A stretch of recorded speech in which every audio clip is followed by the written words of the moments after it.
Muy buenas tardes, queridos amigos de Voces y Contextos, aquí en Todas las Voces. Venimos a saludarlos en un programa especial este 15 de septiembre del 2021. A nuestros amigos y a un servidor se nos ocurrió la fabulosa idea de hablar por primera vez de la Benemérita Universidad Autónoma de Puebla. El tema es la Benemérita Universidad Autónoma de Puebla, las elecciones para rector y el voto electrónico. Nuestra Benemérita Universidad Autónoma de Puebla se remonta a sus orígenes al siglo XVI, es un gran pilar de la educación superior y de la investigación en la región y ocupa uno de los lugares especiales a nivel nacional, junto a universidades como la Universidad Nacional Autónoma de México.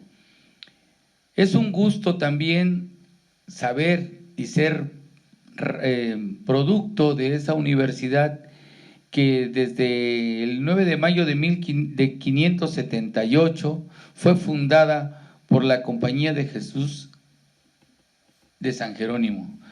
9 años después erigieron ese colegio destinado a la formación de nuevas generaciones.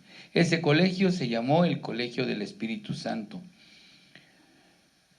Pasaron los años, nuestra universidad llegó al siglo XX y gracias a un Congreso del Estado y a una lucha pertinaz de muchos investigadores sociales y políticos e investigadores de las ciencias exactas y compañeros investigadores que han aportado mucho a este país y a la universidad, se logró que se convirtiera en la Universidad Autónoma de Puebla. Podríamos decir, y es un gran bagaje histórico, no es de poco calibre hablar de la Universidad Autónoma de Puebla, puesto que de ahí salieron grandes pensadores, fueron grandes hombres que estuvieron en las ciencias de humanidades, como Carlos de Sigüenza y Góngora, Antonio del Rincón, Francisco Javier Solchaga, Diego José Abad, Francisco Javier Alegre y Francisco Javier Clavijero. La universidad ha producido grandes hombres que han ocupado distintos puestos en los gobiernos del Estado y de la República. También ha habido algunos otros que lastimosamente pues han pasado por la universidad y han jugado también un mal papel. Sin embargo, vamos a hablar de lo bueno que ha sido la universidad para nosotros. Este programa tiene el objetivo de dilucidar qué es el voto electrónico y por qué durante este proceso, obligado por la pandemia, la COVID-19, y en este proceso electoral de la elección de rector, se tiene que enfrentar de esta manera. También vamos a hablar de los retos que tiene todo aquel que ocupe el cargo de rector. Los grandes retos que enfrenta en lo académico, en la investigación y en la administración de una universidad que fue parte de un proceso histórico con la reforma universitaria, pero que a 30 años obligadamente necesita de una transformación. Tenemos con nosotros al amigo y licenciado Porfirio Palestina Ventura, a nuestro compañero maestro de la Facultad de Ciencias, de la Facultad de Derecho y Ciencias Sociales, el maestro José Guadalupe Sánchez Jiménez, a nuestro gran compañero, camarada y luchador social en aquellos años de los 80, al maestro Indalecio Güemes, egresado de la Facultad de Economía, maestro y sobre todo una persona de mucha humanidad. También nuestra preferencia por tener aquí a un maestro ya parte de este equipo, creador de este proceso, de este equipo, el compañero Humberto Sotelo.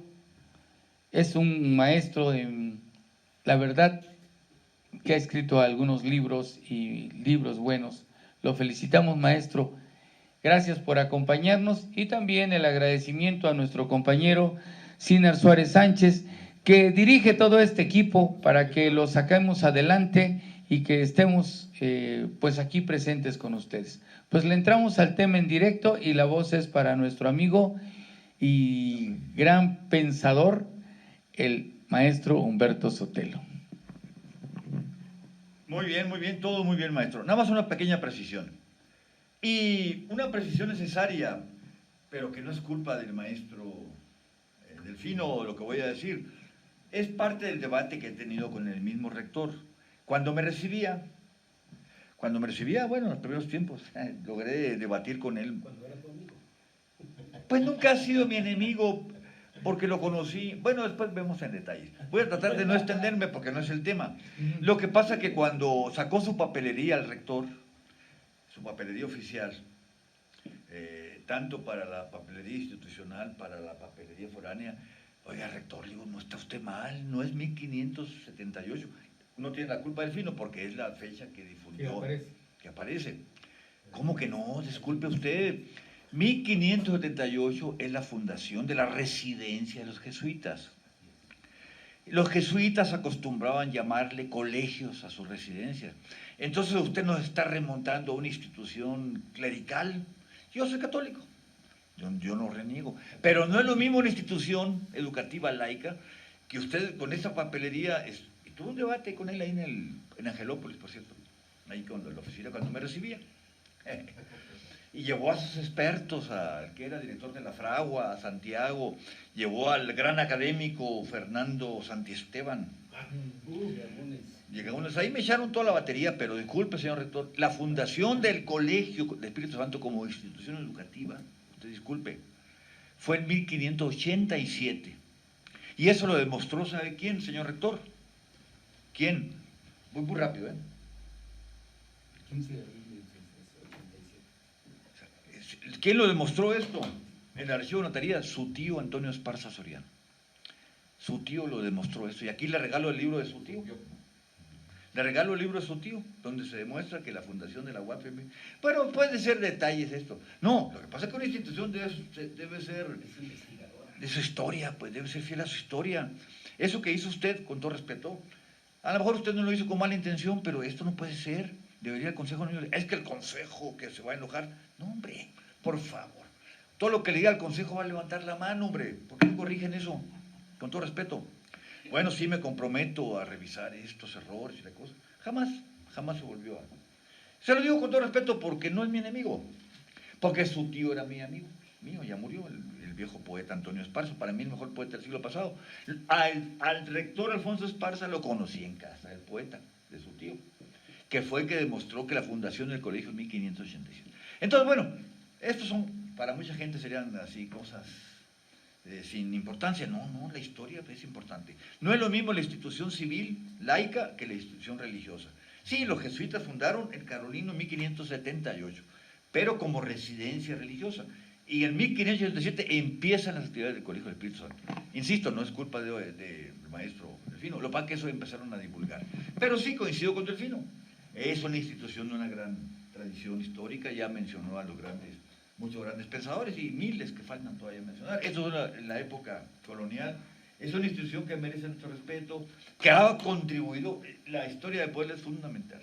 Sin la Universidad de Puebla, cosa curiosa, en la época de Carlos III se convirtió en un colegio carolino. ¿Sabe que el rector, ese era el homenaje a Carlos III, el que expulsó a los jesuitas? Uno de los reyes, de los monarcas más retrógrados de todos los tiempos ha sido Carlos III. Y curiosamente en la institución Bueno, ahorita porque ya no, pero un tiempo el Carolino era la institución. Es en homenaje a Carlos III. Otra cosa que incomprensible. Ni el Partido Comunista logró quitar eso. El Colegio Carolino en homenaje a Carlos III. Una verdadera deformación. El monarca quizás más nefasto que ha habido. Uno de los más nefastos de todos los tiempos. Carlos V sería casi López Obrador. Casi. No. Comparado con Carlos III, reaccionario. Con la expulsión de los jesuitas, Puebla dio la universidad, la educación en Puebla. Fue un retroceso tremendo en todo el país. ¿Y cómo lleva el homenaje a Carlos III? Bueno, no me voy a tener en detalles, si no la pasión me gana. El maestro Delfino es un hombre que tiene toda la razón del mundo. La universidad, primero colegio del Estado, efectivamente en la época liberal tuvo un papel fundamental en el desarrollo del pensamiento liberal. ¿Sabe quién fue rector entre otros? Ignacio Ramírez. No, rector. Ignacio Manuel Altamirano, perdón. Fue rector un rato en el Colegio del Estado. Un tiempo fue rector. Fue maestro distinguido Ignacio Ramírez, el nigromante. Ahí estuvo también este maestro de memoria de mis tiempos, Guillermo Prieto, también fue un maestro. ¿Sabe dónde estaba el laboratorio donde iba mucho Ignacio Ramírez? En el Barroco. Ahí estaba el laboratorio de ciencias. Allí era. El Carolino fue un epítome del pensamiento liberal. Y aun cuando después los gobernadores quisieron desmembrar, quitarle esa tradición, no, por esa misma raigambre liberal que tuvo, estuvo también este famoso Juan C. Bonilla, Juan Crisóstomo Bonilla, fue también un rato rector, fueron una nación liberal, por eso quedó un semillero del pensamiento liberal, no neoliberal. Por eso tuvo tanta raigambre.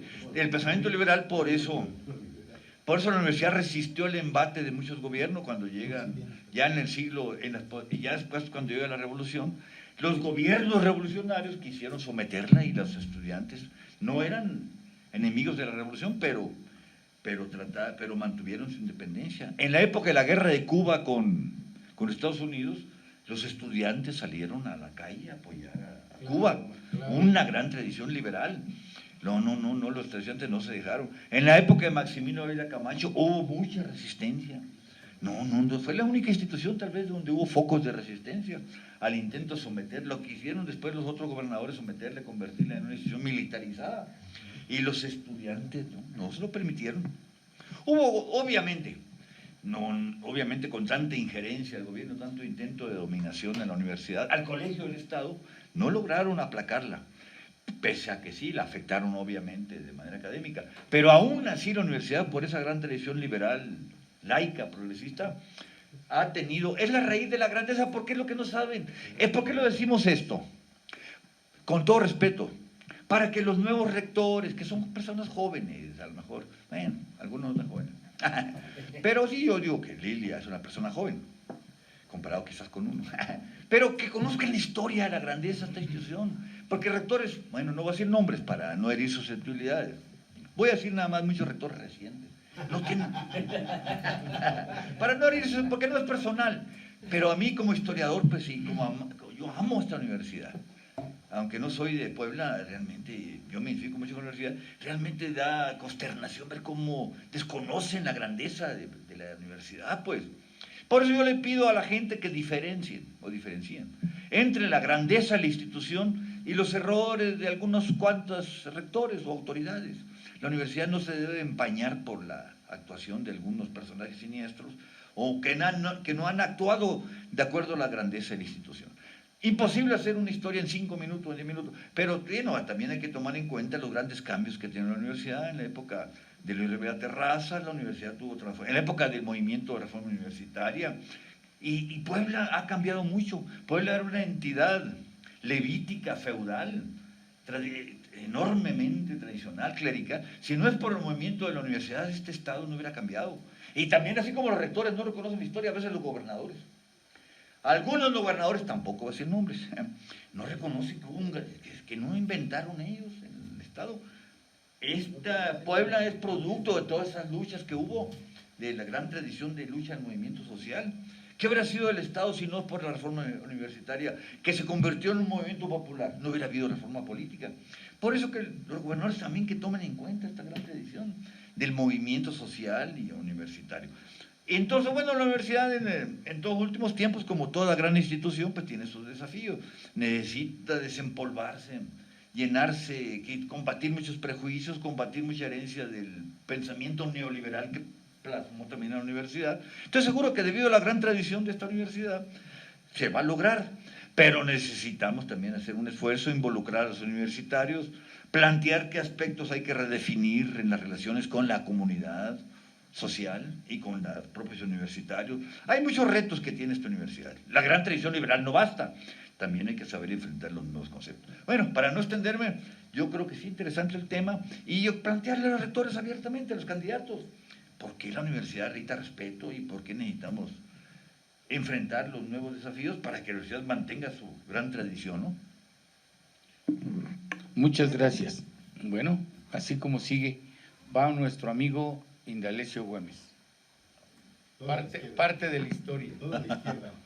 Ahorita a la izquierda, después vamos con la derecha. Muy bien. Sí, yo creo que la introducción que hizo el maestro Sotelo estuvo muy adecuada, y eso nos lleva a que reconocer que la Universidad Autónoma de Puebla, hoy la Benemérita Universidad Autónoma de Puebla, no está fuera del contexto de los movimientos que se dan a nivel nacional y a nivel regional. Entonces sí es muy importante, porque de alguna manera durante toda esta época había una relación en función de los movimientos económicos, políticos, sociales que se estaban dando en el país. Es decir, ver los 70, ver los 80, en fin. Entonces creo que es muy importante ubicar en qué momento estamos, es decir, creo que ha habido en la trayectoria de la universidad algunos modelos académicos que creo que actualmente no existe, es decir, incluso recuerdo o recordamos el famoso Plan Fénix, el Minerva, y que efectivamente respondían a una lógica, ¿sí? Entre comillas, modernización, pero el problema es que no ha habido un balance, un corte en términos de los resultados de esos modelos, para poder crear otro modelo. Es decir, lo que pasó en 2018 no ha sido asimilado en la universidad. Creo que es un corte a nivel nacional que de alguna manera tiene que ir mermando, tiene que ir penetrando en los distintos, espacios sociales, y en la universidad ni se diga. Es decir, tiene que ser un referente, tiene que ser un contexto, y me da la impresión que como que se mantiene en la vieja lógica. Es decir, por ejemplo, si a nivel federal, el gobierno federal fundamentalmente ha estado insistiendo en términos del combate a la corrupción, y otro elemento también muy importante, la transparencia, creo que en las distintas universidades, no solo estas, sino en las distintas universidades, tiene que ir permeando. Y ya no se diga, porque también es un quiebre histórico, lo de la consulta popular, la democracia participativa. Y en las universidades tiene que también presentarse el elemento de la participación, democracia participativa. En este sentido, yo creo que hay que diferenciar la parte administrativa, político-administrativa. Ha habido, movimientos hacia adelante, como a mí me tocó personalmente participar en esto de la inscripción en línea, es la modernización en términos de que utilizar las tecnologías de la información para el beneficio de los estudiantes. Y creo que en este momento donde hay un proceso electoral y que se plantea el voto electrónico, es un buen reto. Yo creo que es un buen reto. Creo que efectivamente todos los estudiantes deben de participar, pero creo que en términos de este reto, se tiene que garantizar un sistema muy potente, un sistema tecnológico potente que no se vaya a ¿cómo se llama?, a caer. Si últimamente se han caído varios sistemas, creo que debe de ser algo a destacar. Ese sistema potente debe ser transparente, es decir, cómo técnicamente está blindado, digamos. Es decir, efectivamente participar, es decir, que voten toda la comunidad universitaria, pero tiene que haber claridad y transparencia en ese sistema. Y no estaría mal, o sea, en este sentido, que incluso fuera certificado el mismo sistema, es decir, el sistema, porque sí es digamos, es un paso hacia adelante, pero que si no tiene todos estos elementos, quedaría muy endeble. Entonces, porque sí es importante, es decir, digamos, tarde o temprano, digamos, en algunos lugares se están impulsando este tipo de elecciones, es decir, las elecciones, elecciones electrónicas, pero los sistemas tienen que tener la garantía de que la comunidad, efectivamente, su voto, su clic, en este caso, sea respetado, ¿sí?, sea validado y que esté blindado. Entonces creo que sería muy importante en este sentido, dar confianza, transparencia a esta nueva manera. Ok, ahora vamos por la derecha. ¿A quién les gustaría escuchar primero? Al maestro. Ajá, vamos por el maestro. Pues, bueno, pues José Guadalupe Sánchez con ustedes. A la derecha del Shir. Bueno, yo quisiera, espero en una segunda oportunidad, clarificar lo que yo creo que debe de cambiar en la universidad. Pero sí se me hace muy importante esta descripción histórica o esta narrativa histórica que hace el maestro Sotelo, y de alguna manera también lo hizo el compañero Delfino, y luego apuntar sobre esta idea también del voto. Pero bueno, yo digo que finalmente la universidad en Puebla ha jugado un papel importante de los jesuitas, como ya se dijo, en la Revolución Mexicana ni se diga, en esta época también de liberales y conservadores, por cierto, como lo apunta acertadamente el maestro Sotelo. Y no hay que olvidar también, cuando dice el maestro Indalecio, el contexto nacional, yo digo también internacional. Por ejemplo, cuando los estudiantes de la Universidad Autónoma de Puebla salen a las calles precisamente a defender a la Revolución Cubana por la intromisión que tiene el imperialismo norteamericano. Y en los 60 ni se diga, en el movimiento del 68, compañeros universitarios estuvieron en las cárceles, ¿no? En ese entonces, por ejemplo, el arquitecto Joel Arriaga. Y en los 60 la caída de Nava Castillo, en los inicios de los 70 la guerra entre fuegas y carolinos, por cierto, que es la referencia histórica que hace el maestro, y el 75 la intromisión del gobierno de Luis Echeverría en la universidad, que finalmente la gran movilización estudiantil logra derrotar al FEP, Frente Estudiantil Popular, en 75-76, lo logra derrotar y finalmente es recobrada la universidad. La llegada de Sergio Flores, después el ingeniero Luis Rivera Terrazas, y la crisis que se da en 1981.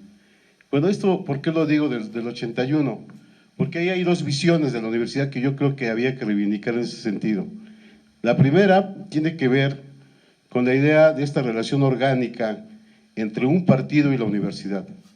Y el planteamiento, efectivamente, cuando dominaba y tenía la hegemonía el Partido Comunista, el planteamiento me parece correcto, el hecho de que se planteó que ningún partido de cualquier signo ideológico debía estar por encima de la propia universidad.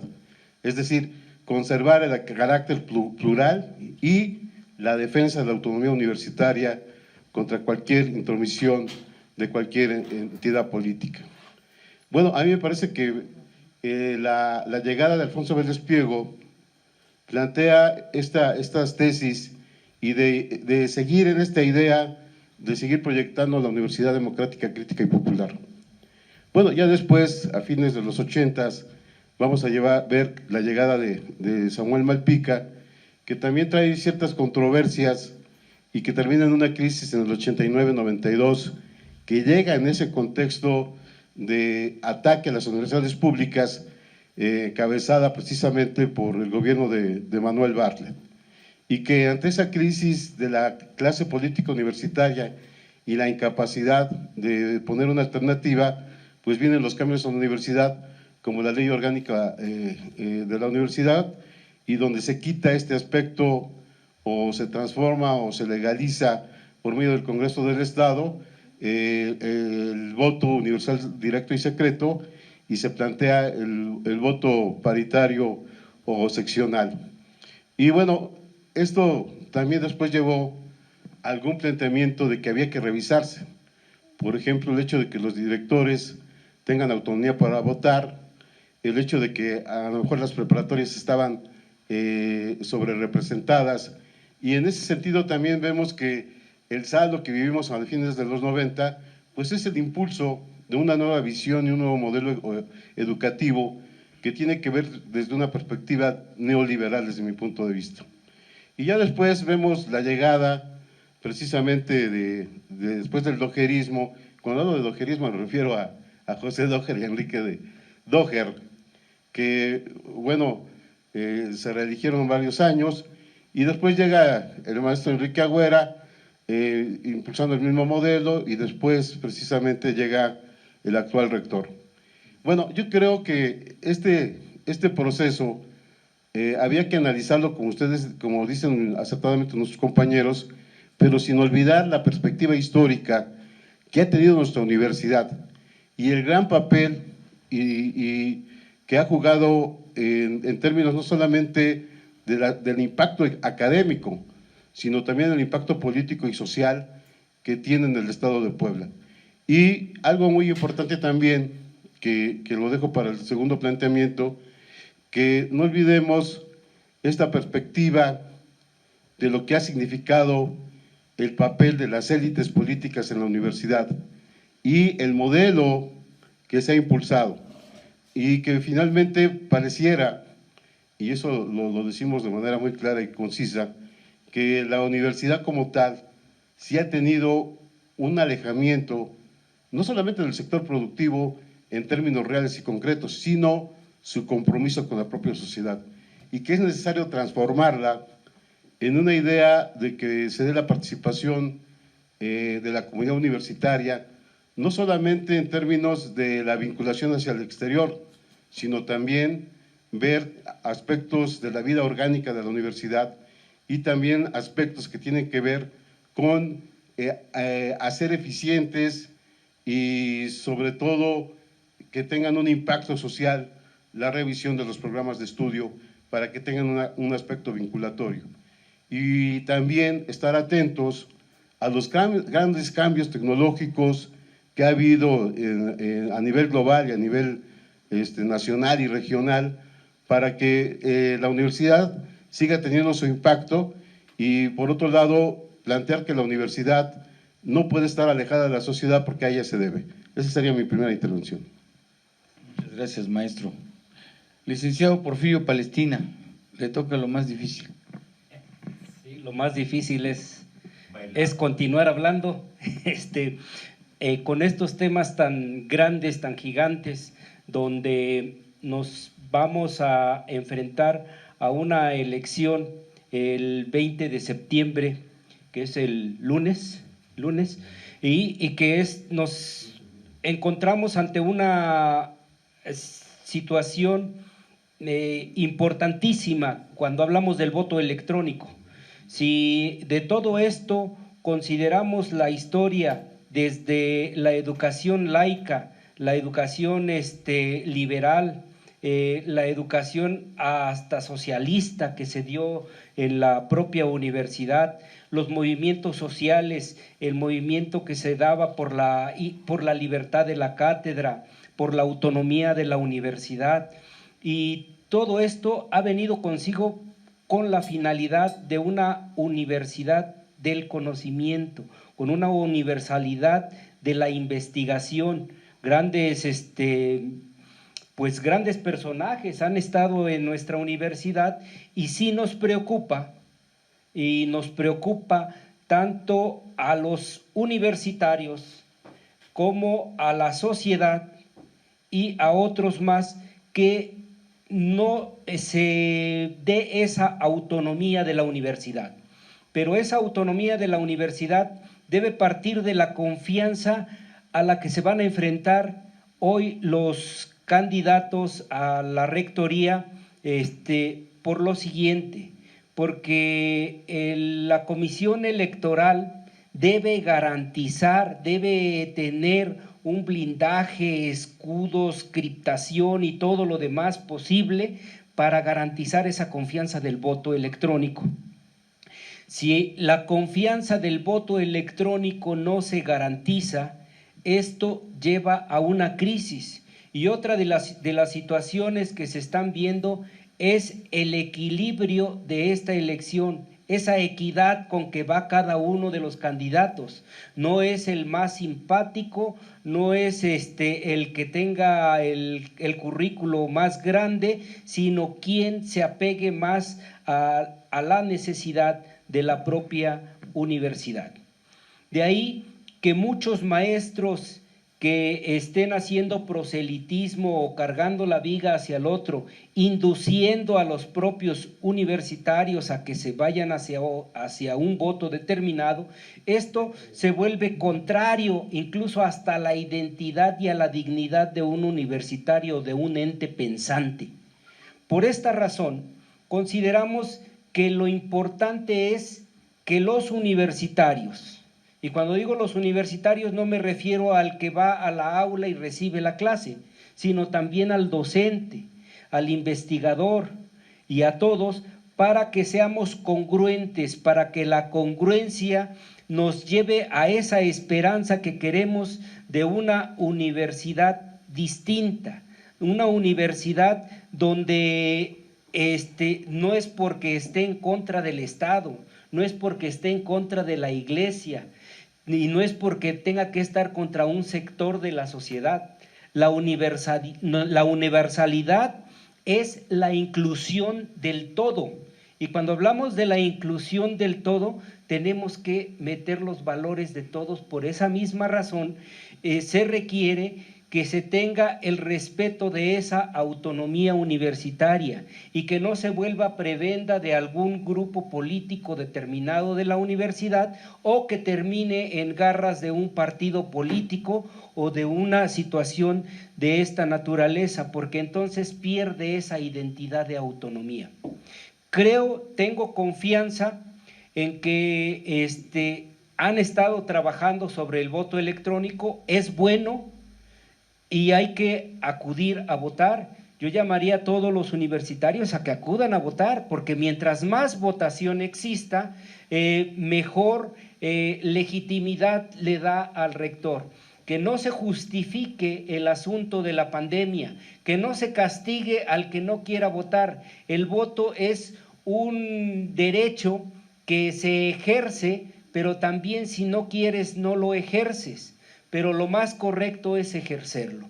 Y creo que por ese lado es donde tendrían que ir pensando en el llamado a votar. Y por otro lado, los juicios de protección de derechos políticos que se han presentado, tanto de diferente manera, y los amparos que existen por la situación de la elección, cada quien sabe de qué manera ha intervenido, ya sean administrativos, académicos, candidatos o excandidatos, y a quienes les ha asistido la razón. Sin embargo, no hay que permitir que se contamine esta elección, porque la universidad es un eje importante, es un eje social de pues a nivel del país, yo creo que estaríamos colocándola entre las terceras de mayor resistencia en su posición histórica, y que si despertamos a este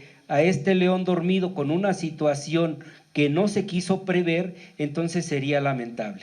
Por esa razón es importante apegarnos a esa convocatoria. Hay quienes no están de acuerdo con la convocatoria, pero esa convocatoria no se puede cambiar, porque la ley orgánica de eso que le dio origen la sustenta, y para cambiar esa ley orgánica tendrá que meterse a la idea el nuevo rector de analizar con su nuevo consejo qué es lo cambiable, qué es lo adaptable, para que tengamos lo que se necesita en estos momentos. Tiene que haber una situación que se apegue a la realidad.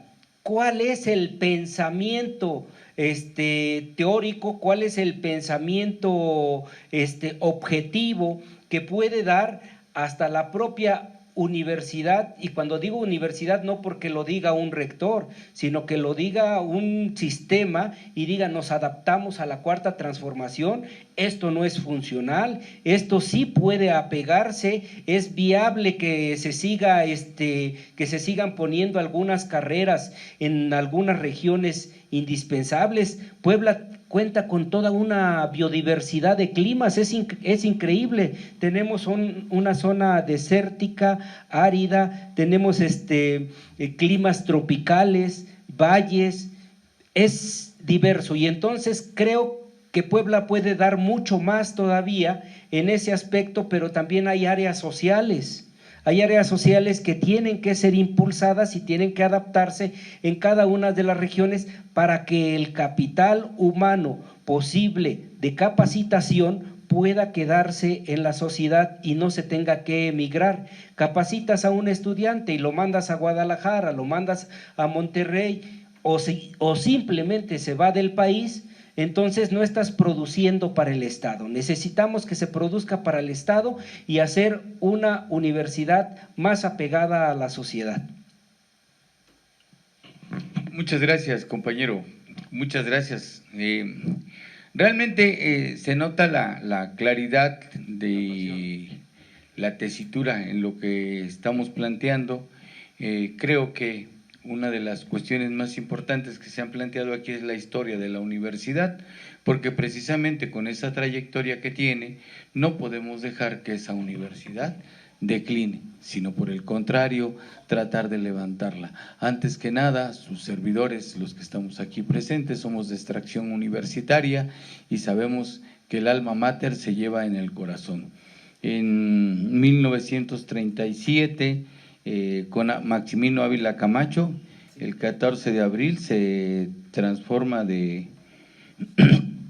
la Universidad Autónoma de Puebla, la universidad de colegio pasa a ser universidad, de colegio del Estado pasa a ser universidad, y ya es hasta la siguiente fase, donde por cierto también está otro Ávila Camacho, nada más que Rafael, en 1951, cuando en la universidad siempre ha persistido en la lucha de conservadores contra liberales, entonces la propuesta en aquella ocasión nos dice la historia que Rafael Ávila Camacho intentó militarizar la universidad, y entonces resurge el reclamo de la autonomía, que se transformó en un movimiento estudiantil con mucha fuerza en 1956. Los conservadores hablaban de manera feroz de su anticomunismo, y los liberales se identificaban con un creciente número de maestros, de estudiantes que hablaban del desarrollo de la ciencia y de la investigación, y exigían la libertad como parte fundamental de la cátedra universitaria, y que nuestra institución tomara otros derroteros, porque además,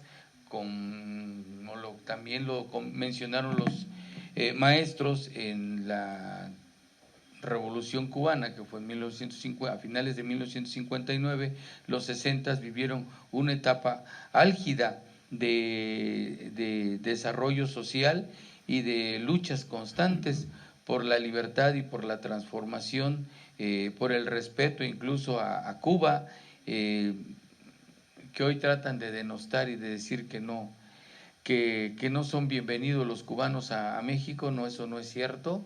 Los cubanos, el presidente cubano, el representante de toda la nación y todos los cubanos que sean son bienvenidos a México, y aquí se les ama y se les quiere mucho. Son hermanos en este continente. Entonces, esos movimientos llevaron no solamente a la culminación de lo que fue la autonomía universitaria y de lo que en otros momentos se vivió como fue la reforma universitaria, en la que muchos estudiantes participaron, Joel Arriaga y Enrique Cabrera Barroso, entre los destacados luchadores sociales que estuvieron, y muchos otros, ¿no? La universidad, ya lo plasmaron los compañeros, ha tenido una trayectoria histórica de realce y de repunte que en ningún momento ha decaído. Se vive la década de los 80 hacia adelante, se empieza con una serie de transformaciones, los cuales a algunos les gusta, a algunos otros no, y eso es lo que conlleva a una serie de situaciones que hoy se ven reflejadas en lo que es este proceso electoral. Claro, con una situación de que no es justificación lo de la pandemia, pero sí es necesario señalar que pues ya en algunos otros lugares se habla del voto electrónico, incluso los petroleros parece que lo van a utilizar. Y bueno, siendo nuestra universidad una institución de esta naturaleza, creo que debe ser ejemplo. Coincido con el maestro Indalecio Güemes y con los que me precedieron, en el sentido de hablar del voto electrónico como una gran responsabilidad que tiene la institución para poder demostrar y garantizar que este proceso va a ser legal y legítimo. Esto es la garantía. Indudablemente que nosotros, y hago la aclaración, un servidor, no sé los demás compañeros, nos han preguntado por los distintos medios, algunos amigos, que por qué no tenemos una posición respecto a las candidaturas. Y he de aclararlo, nosotros como la Casa del Lago, como un grupo que tiene este medio que se llama Voces y Contextos, tenemos que precisar que nosotros creemos que quienes eligen son los universitarios en su totalidad, que nosotros no podemos manifestarnos por ningún candidato, sea cual sea. Lo que sí necesitamos aclarar, y de eso se va a tratar la siguiente ronda, es los retos que tiene el que sea electo rector para enfrentar la transformación de la universidad, la cual es necesaria. Esa transformación es el reto más importante en lo académico, en lo administrativo, en la investigación. Nuestros investigadores tienen que estar produciendo, no tienen que ser parte de las componendas que existen de una manera u otra para poder seguir manteniéndose de esa beca que les otorga en el Sistema Nacional de Investigadores. Nosotros, los universitarios poblanos, debemos ser ejemplo. Por eso creo que es muy importante que estos retos sean bien vistos hacia el interior de la universidad, hacia la institución, y quienes deben de retomar son la nueva autoridad o quien tome las riendas de esta universidad, tendrá que saber que a lo que se enfrenta es a una política de transformación de la universidad. Maestro Humberto Sotelo. Más que hablar directamente, sí, más adelantito, quiero hacerles una pregunta a ustedes. ¿Alguien de ustedes sabe cómo está la plataforma ahorita? De esta plataforma virtual. ¿Cómo? Sí, no. La plataforma, ¿cómo puede? Para elegir, creo que hay una página. ¿Y cómo solicitas como universitario una clave tu clave para votar? ¿Alguien conoce el sistema? A ver, ¿no? ¿Alguien lo conoce? Por eso es importante, sí ya sé que te piden tu ID, pero ¿cómo funciona todo este sistema?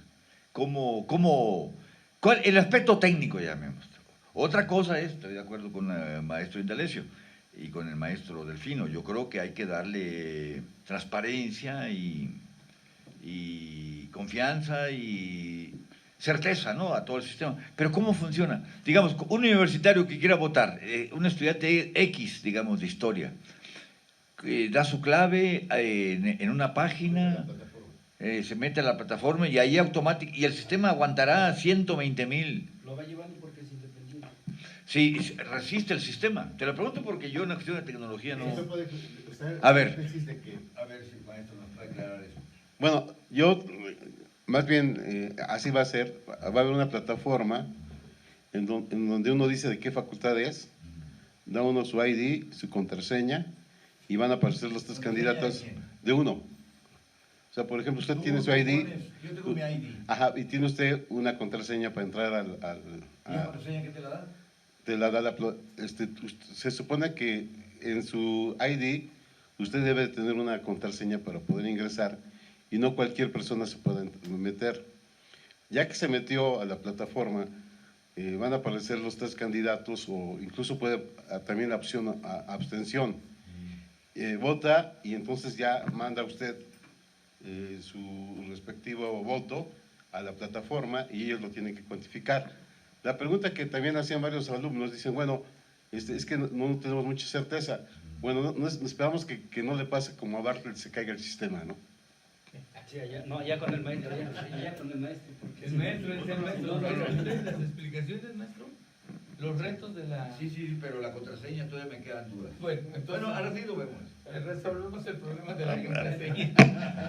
No, pero bueno, sí es que es importante porque efectivamente debe de haber mucha claridad, porque si no hay mucha claridad, es decir, que sea amigable el sistema y que en lugar de complicar, simplifique, ¿no? Porque si no, los que, es decir, en función de la proporción, si es amigable, teóricamente se garantiza mayor participación. Si no es amigable o, en fin, se van creando ahí cosas, digamos, la participación va a ser reducida. Pero yo quiero subrayar. Primero, este sistema se plantea por lo de la pandemia, es decir, hay que subrayarlo. Eso significa que no posteriormente se quiera sustituir por la participación, digamos, es decir, que se vuelva un pretexto para toda la consulta que se vaya a hacer, va a ser electrónicamente, ¿no? O sea, digamos, está el riesgo. Pero además, dentro de esto, es decir, hay que reconocer que en la universidad hay un punto crítico o hay un punto negro. Es decir, no podemos olvidarnos de que todas las universidades, pero y en específico estamos hablando de la UAP, muestra el desgaste del modelito aplicado.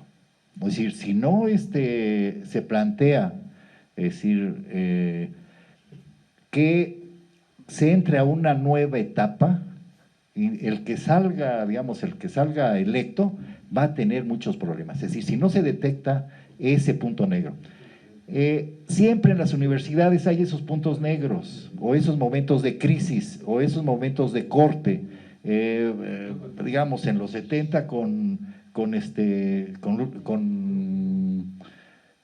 el rector Luis Rivera Terrazas, por ejemplo. Es decir, ese fue un punto negro, o un punto de corte o de quiebre, en donde se salió positivamente, es decir, desde mi punto de vista.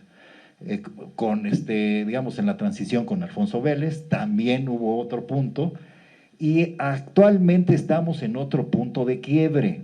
Si no se entiende, es decir, tanto por los que son candidatos como los equipos de estos candidatos, de que no solo es el problema de ganar, sino la propuesta a impulsar.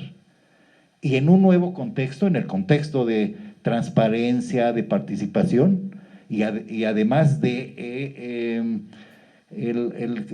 ¿cómo se llama? El cambio académico, en fin, se tiene que revisar, ¿sí? En una nueva perspectiva, efectivamente, el nuevo rumbo. O sea, no solo es esto del voto electrónico, digamos, eso es un punto, digamos, técnico, ¿sí? Digamos que, pero lo importante es lo que viene después.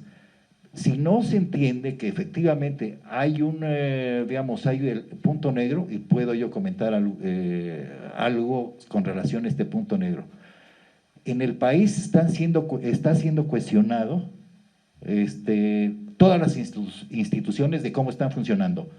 Y no voy a hacer el paralelismo, pero por ejemplo el funcionamiento del Poder Judicial, o sea, lo pongo en extremo, ¿sí? Donde se separa el Poder Judicial de la justicia, ya no digamos de los ciudadanos, sino de la justicia, y los distintos órganos de dirección, o sea, institucionales, está habiendo problemas de comunicación entre los que son directores y sus bases, entre los que son vicerrectores y entre rectores, y lo generalizo. Pero aquí se debería con detalle analizar para dar soluciones, es reconocer que hay un modelo desgastado y que se necesita ponerse de tal manera de dar un brinco realmente en otro sentido, ¿sí? Y digamos, ya no digo en todos los aspectos universitarios, y no se diga la parte democrática. Entonces, sí quiero subrayar, es decir, no puede, este voto electrónico no sustituye otros mecanismos de participación, de presente, de asambleas, es decir, no se puede sustituir. Y eso lo deben de plantear, porque si no, digamos, puede haber un sesgo. Pero dentro de esto, si no se analiza bien los puntos, el punto negro, el punto de quiebre, ¿sí?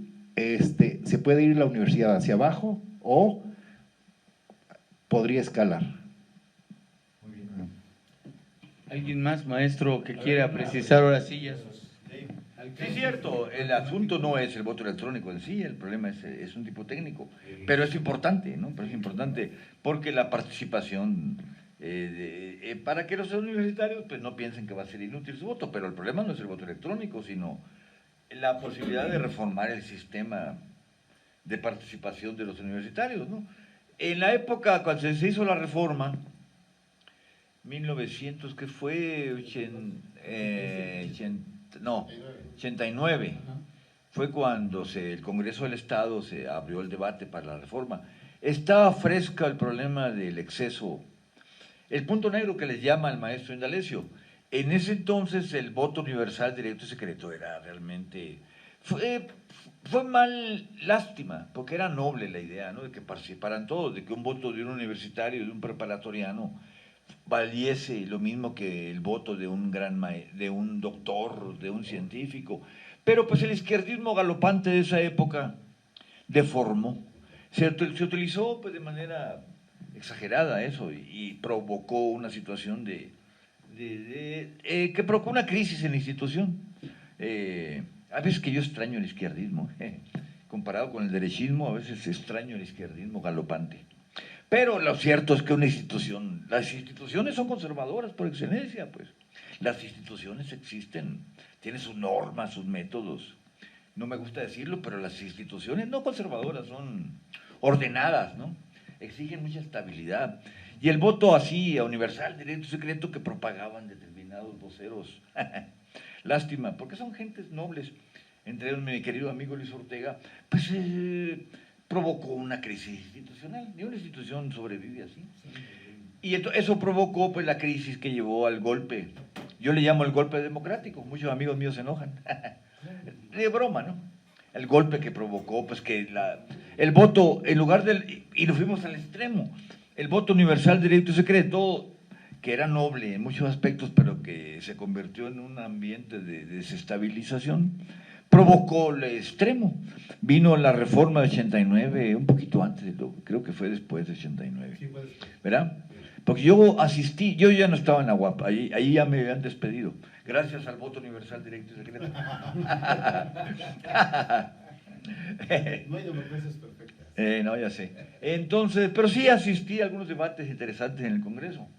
Estaba el diputado Larcón, había varios. Interesante el debate. Y ahí fue el extremo, el voto ponderado. Entonces ahora 50.000 estudiantes o 100.000 estudiantes casi no tienen peso contra los directores o contra el peso que tienen la burocracia. Ahí nos vamos al extremo, se diluye. Hay que hacer un buen debate, evitando los extremos. Creo que el voto universal no es la solución, pero el voto ponderado, el voto ponderado también es el otro. No es la otra cara de la moneda. Evita también la participación de los universitarios. Hay escuelas, ha habido procesos electorales donde un candidato que pierda, que voten 50.000 alumnos, la mayoría absoluta, y tenga el voto favorable de los maestros y de los administrativos, y con eso ya es director. Es una deformación. Es imposible que haya una democracia. No veo la democracia yo como la solución a los problemas del conocimiento de una universidad. Lo que Revueltas llamaba democracia cognoscitiva, la democracia del conocimiento. Pero sí es importante que la gente participe. ¿Cómo van a hacer propuestas para cambiar la universidad si no tienen derecho a participar? Si los estudiantes no saben que su voto es nulo. Es la verdad, su voto es nulo. Por eso exhortamos, ahora sí, nombres. Sí, pues a los tres.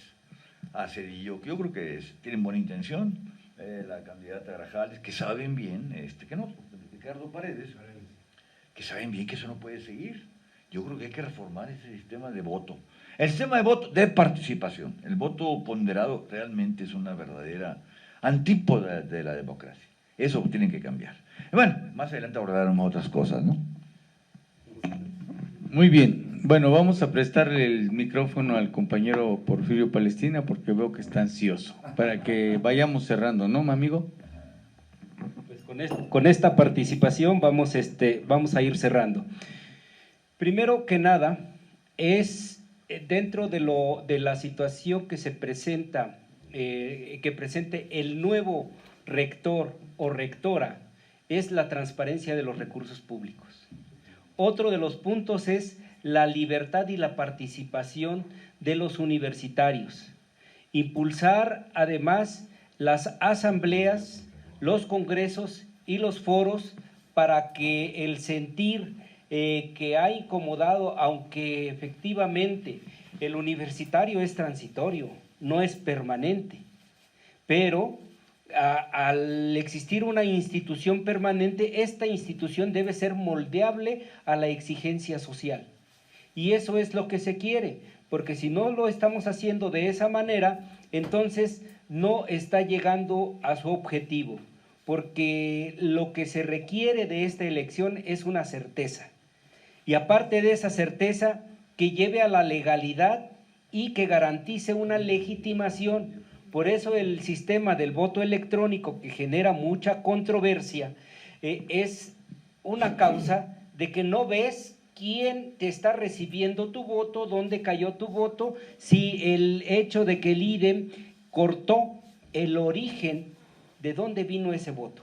O sea, ya votó la persona, pero ¿quién dijo que fue fulano de tal o hacia dónde se garantizó la secretía del voto?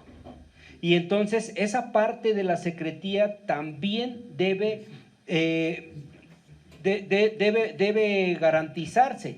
Por lo contrario, es importante que en esta elección, tanto los doctores Ricardo Paredes, la doctora Guadalupe Grajales, la doctora Lilia, sean precisos y den garantía, porque sus representantes o los representantes que tienen en el órgano electoral deben dar la certeza y evitar que esto se judicialice, porque de judicializarse un asunto de la universidad y que llegara a caerse una elección de esta magnitud, lleva el riesgo de un conflicto social que tienen apagado ahorita por la pandemia, pero por eso es importante que la participación de los universitarios se dé en bloque, que den la oportunidad,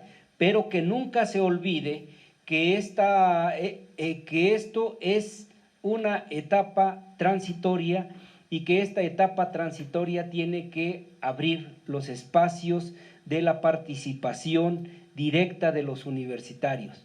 ¿Por qué? Porque mucho se ha hablado del consejo, que si es válido o no es válido, mucho se generó de que si la convocatoria es válida o no es válida, y toda esta etapa que hasta ahorita parece que va avanzando, esperemos que no eche a perder la situación.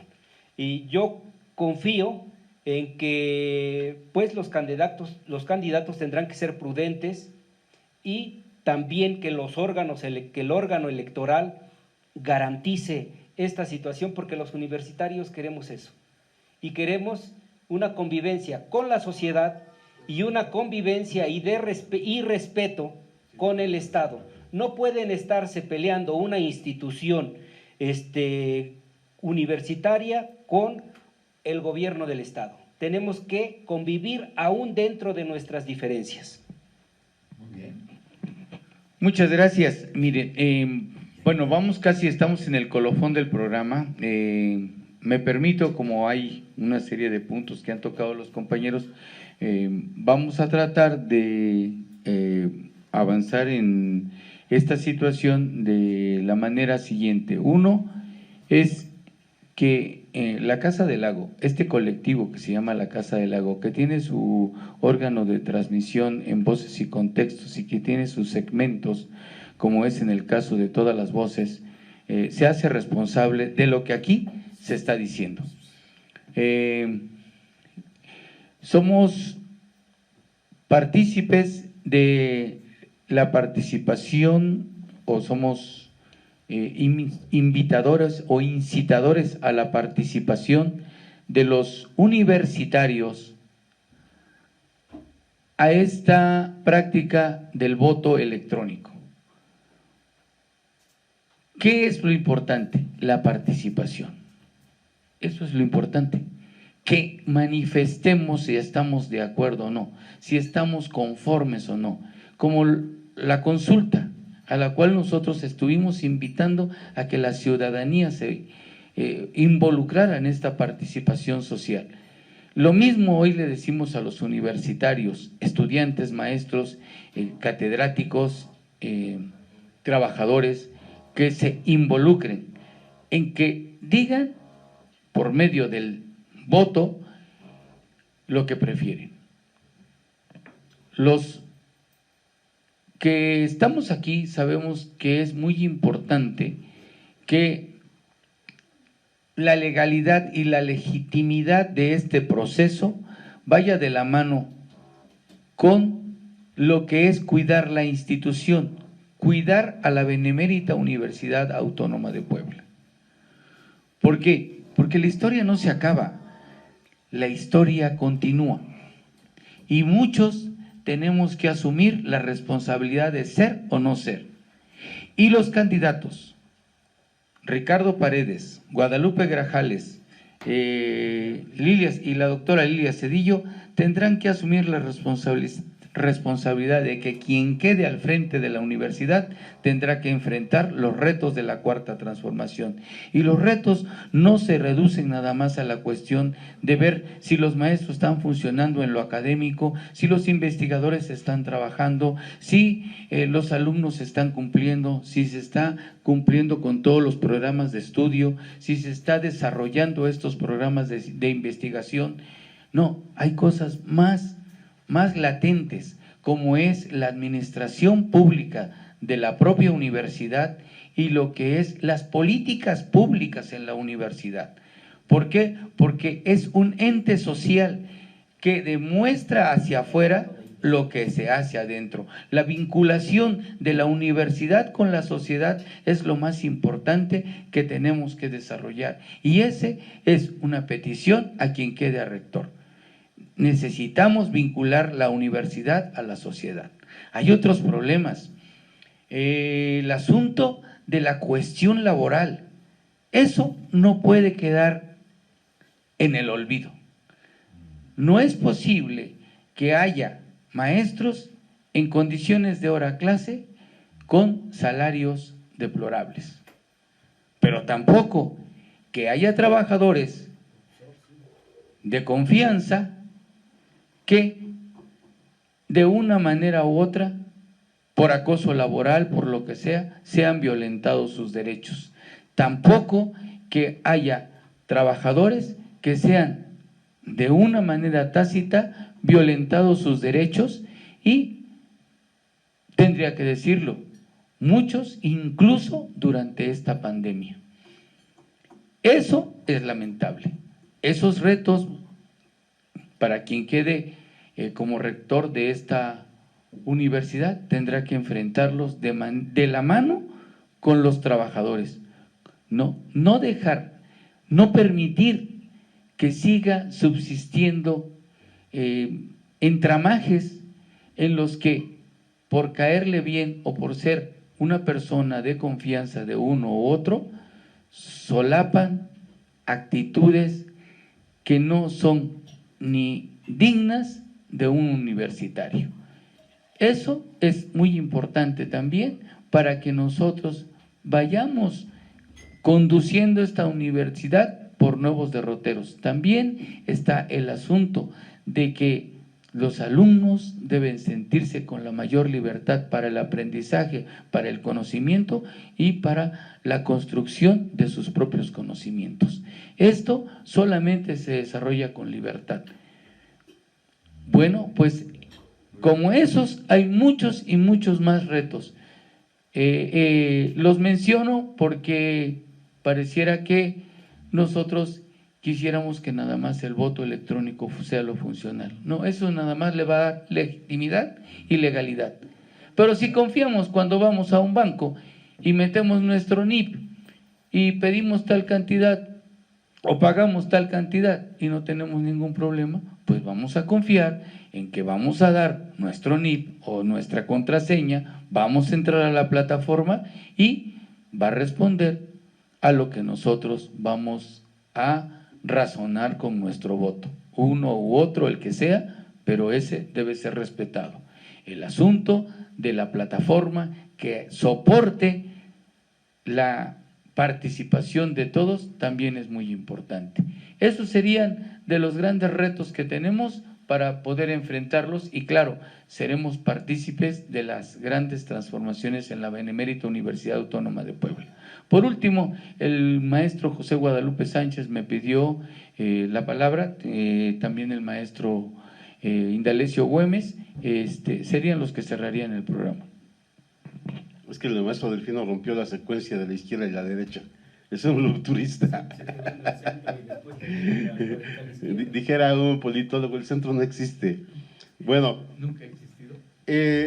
Esta parte, yo quisiera ser muy puntual en todo lo que voy a decir, porque al final de cuentas avalo todo lo que han dicho los compañeros. Pero bueno, yo recuerdo, el maestro Indalecio también en ese periodo fue consejero, yo fui consejero universitario en 1981. Ya llovió, éramos estudiantes jóvenes como lo seguimos haciendo todavía hoy.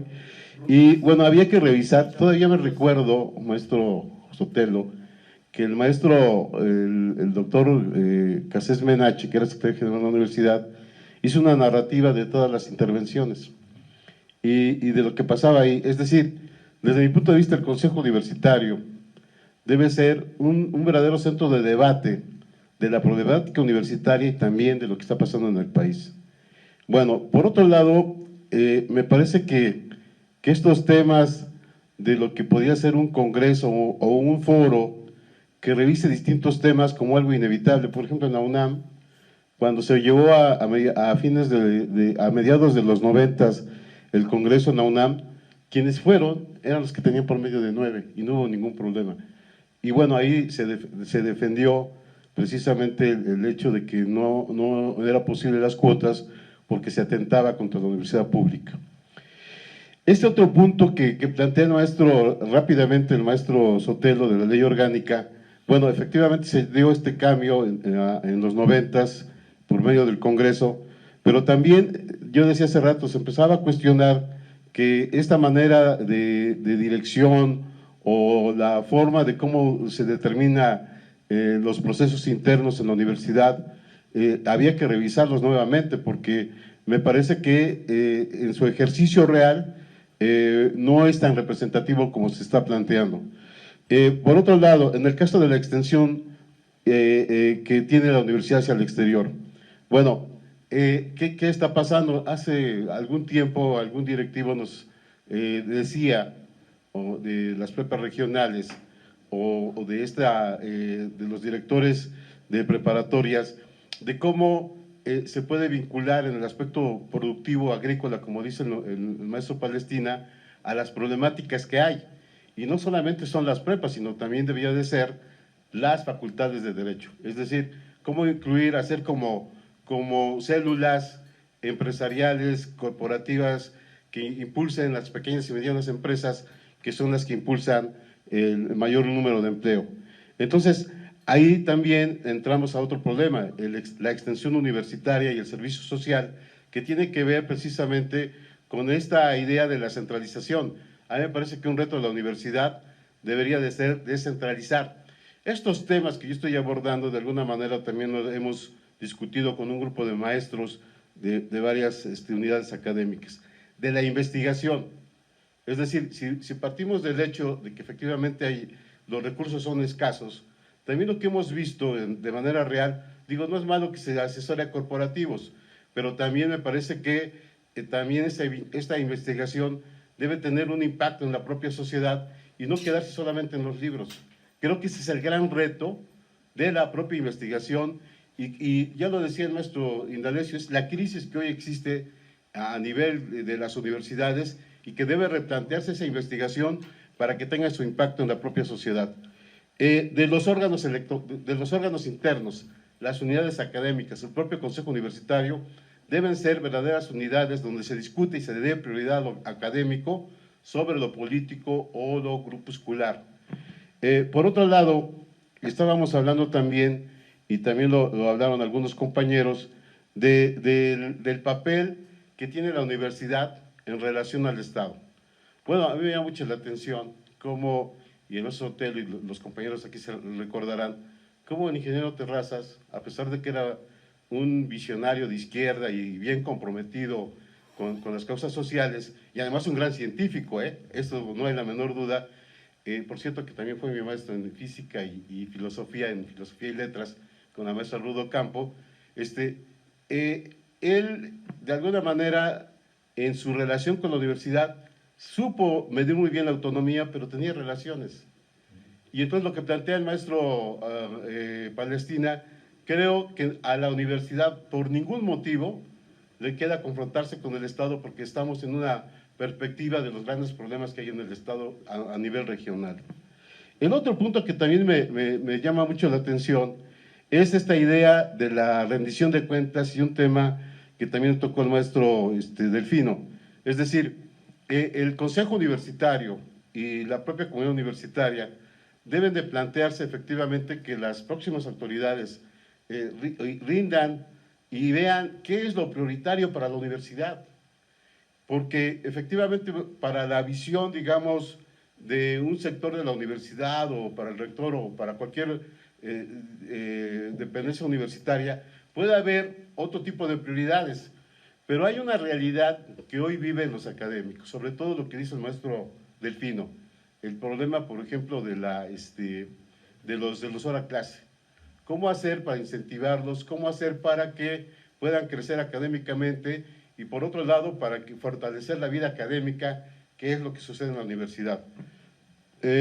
Por otro lado, yo también quisiera tocar el tema de las cuotas y de lo que sucede con las preparatorias, y que también lo he dicho en otros espacios.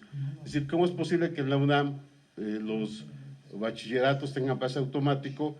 ¿Y por qué aquí, que los bachilleratos son de la propia universidad, se les pongan obstáculos?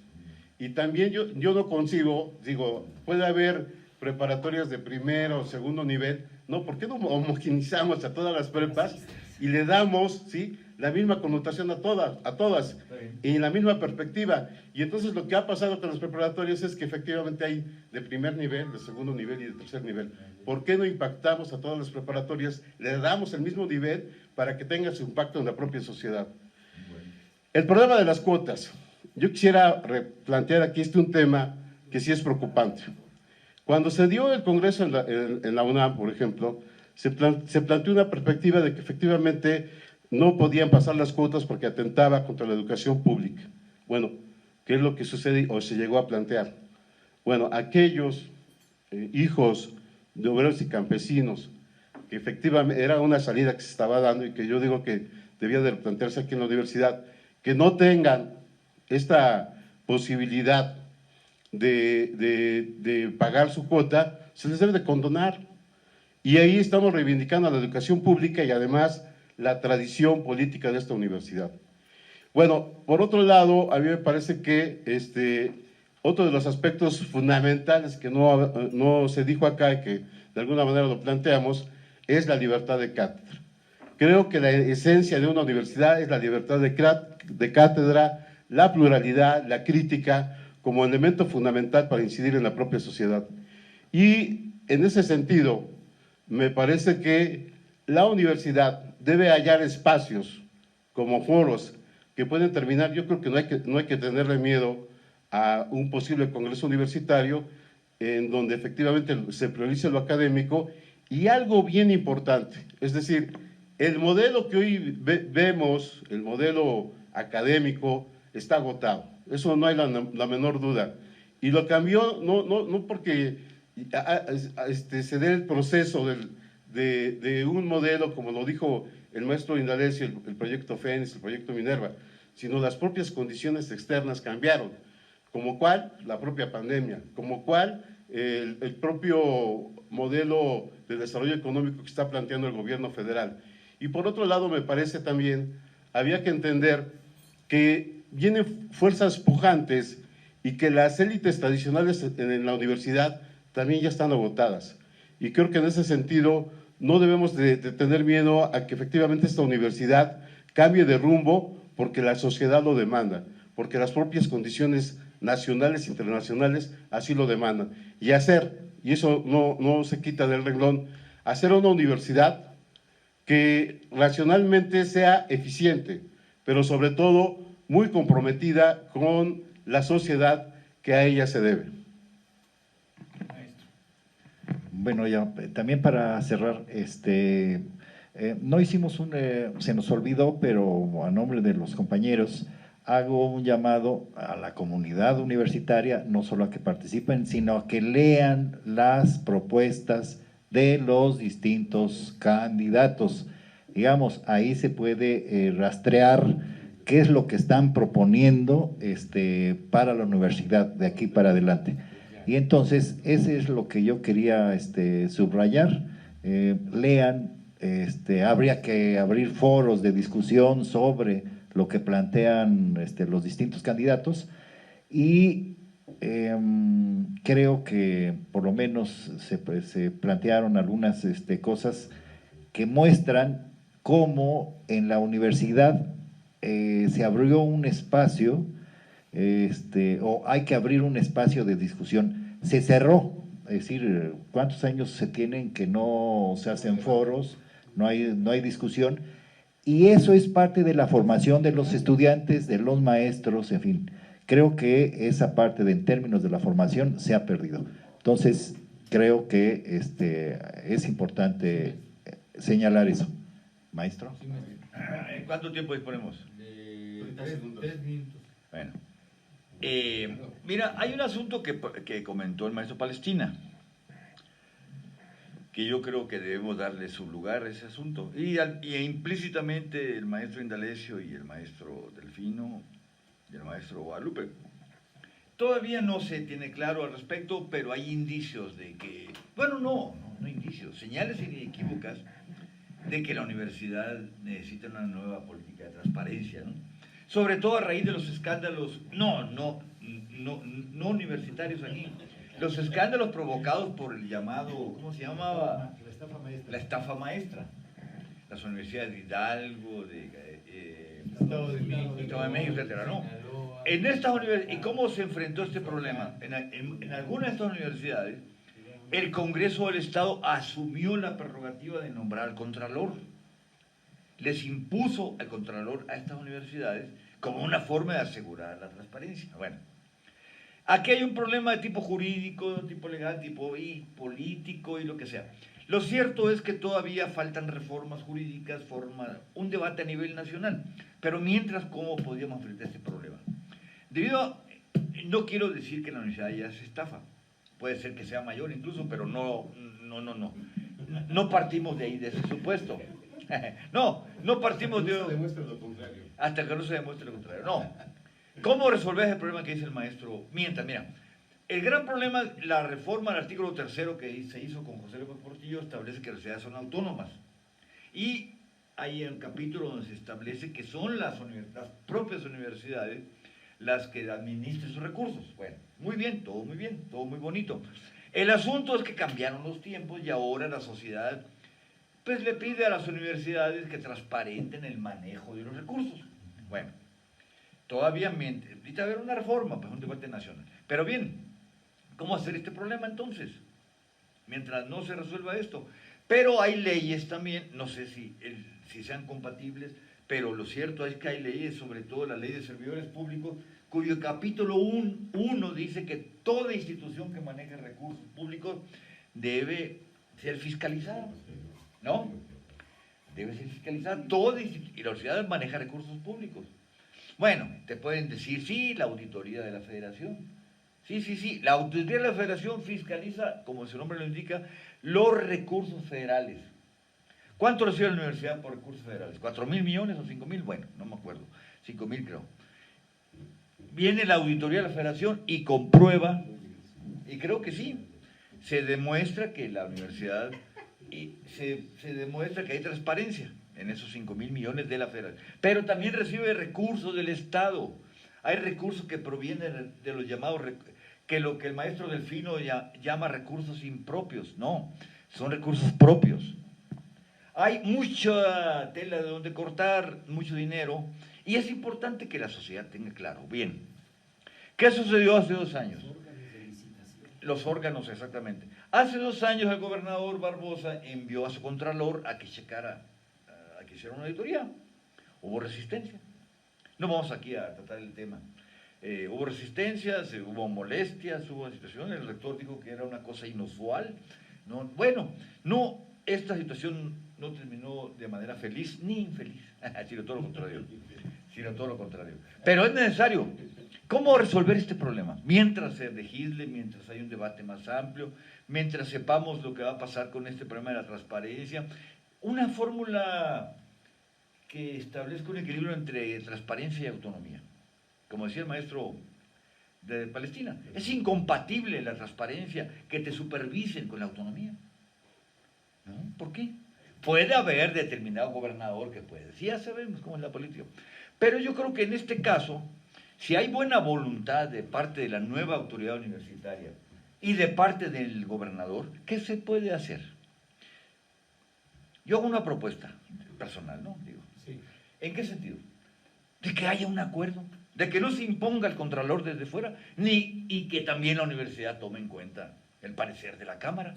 ¿A poco no puede haber alguna persona de prestigio, un contador que tenga reconocimiento moral, profesional, eficiencia, calidad, y que sea aceptado por la sociedad? Un acuerdo entre el gobierno, no el gobernador, entre la Cámara de Diputados, el Congreso local y el Consejo Universitario. ¿Por qué no buscamos? Es una forma de que hubiera una manera de vinculación. No te impongo el contador, pero también siempre tenemos la tendencia, no, esto es autonomía, yo lo nombro y no te metas nada. No, los congresos locales deben intervenir. Lo digo de manera respetuosa. Si alguien si alguien he defendido la autonomía soy yo, ahí sí. ¿Qué tan importante? No, es importante la autonomía. Pero también hay que reconocer los tiempos, pues, los tiempos que corren. Ya la sociedad le pide cuentas a la universidad, el manejo de los recursos. No, después vamos a abordar el asunto que decía el maestro Guadalupe, la cuestión de si la universidad está vinculada o no socialmente y si sus programas responden. Pero mientras el asunto de la lana es lo que quiere saber la sociedad. 5,000, 6,000. Tenemos casi el mismo presupuesto o más que el Ayuntamiento de Puebla. Más recursos. Y toda la gente, bueno, hay muchos escándalos. ¿Qué pasó con esto y otro escándalo? ¿Qué pasó con esto y otro problema? Bueno, ahí están en el aire. Una manera confiable que podría ser esa, de que hubiera un convenio, un acuerdo, pues creo que hay formas civilizadas de resolver las contradicciones, ¿no? Una personalidad que se acomode. Mira, una terna, la universidad propone una terna a la Cámara de Diputados, o a la inversa. Hay 3 contadores públicos de reconocido prestigio, el contador Guadalupe Sánchez, el contador Palestina, el contador Delfino, que mucho reconocimiento, y ellos no van a ganar dinero en ese, no van a ser funcionarios, simplemente ellos pueden tener un equipo para sancionar los recursos, el manejo. ¿Están de acuerdo los consejeros universitarios? Si no están de acuerdo, otra terna, ahí buscamos, pero que haya un vínculo. Puede haber una, ¿cómo dicen ahora? Una ¿cómo decían en años pasados? Concertación, no concertación. Entonces, a partir de ahí, creo que podríamos encontrar un punto para superar ese punto negro del Carlos Indalecio. Necesariamente yo me encajo, como pasó hace unos meses. No, yo soy autónomo. No tengo por qué rendir cuentas. No, esa es una versión que ya no encaja. Y el gobierno, yo tengo derecho a intervenir, como pasó en otros estados. Y lo están haciendo muchos estados. No hay legislación, esto está en el limbo. Pero yo creo que una fórmula, como decía Palestina, de que puede haber un acuerdo civilizado entre el gobierno del Estado y la institución a través del Consejo, podría ser eso, en cuanto a la cuestión del manejo de los recursos, ¿no? Y así se evitan los dramas, se evitan las posturas excesivas, ¿no? Es una propuesta, una sugerencia, ¿no? Muchas gracias. Le damos un minuto al compañero para concluir. Es lo último. A todos les dan 10 y a todos a mí un minuto. Protesto, no, no es cierto. No, nada más una cuestión. Ahora el planteamiento que hace el maestro Humberto Sotelo ya no le vamos a nombrar a Humberto Sotelo, le vamos a dar jurisconsulto Papiniano Sotelo. No, la verdad es que este planteamiento que hace, por ejemplo, la Administración Pública federal es real. Es decir, este aspecto de cómo las finanzas de las universidades pareciera que son muy autónomas, no, tienen que rendir cuentas a la federación y creo que las universidades lo hacen, pero me parece que había que reformar este aspecto.